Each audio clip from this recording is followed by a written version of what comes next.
আমি স্বপ্ন দেখতাম পৃথিবীর সেরা ডাক্তার হওয়ার, কিন্তু কখনোই ভাবিনি যে 25 জন লোকের সামনে আমি কথা বলবো। কারণ আমি ততলা ছিলাম, লোকজন আমার নাম জিজ্ঞেস করলে আমি বলতাম যা যা যা জাকির, এমনই ছিলাম।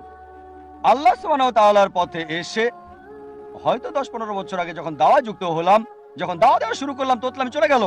যখন খ্রিস্টান মিশনারিদের সাথে কথা বলি, দেখি আমার তোতলামি একদম নাই।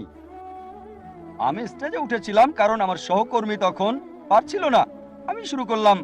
আর এখন স্টেজে আল্লাহর রহমতে শত শত হাজার হাজার লক্ষ লক্ষ লোকের সামনে আমি স্টেজে উঠে কথা বলি, আলহামদুলিল্লাহ। এবার কোরআনের আয়াতে আসি। যখন মুসাকে আল্লাহ সুবহানাহু ওয়া তাআলা বললেন ফিরআউন এবং তার লোকদের দাওয়াত দিতে, তিনি এই দোয়া পড়েছিলেন। সূরা তাহা অধ্যায় 20 আয়াত 25 থেকে 28 বলা হয়েছে, রব্বি ইশরাহ লি সাদরি, হে আমার আল্লাহ, আমার বক্ষ প্রশস্ত করে দাও, আমার সাহস বাড়িয়ে দাও, রব্বি ইশরাহ লি সাদরি ওয়া ইয়াসসির লি আমরি, এবং আমার কাজকে সহজ করে দাও।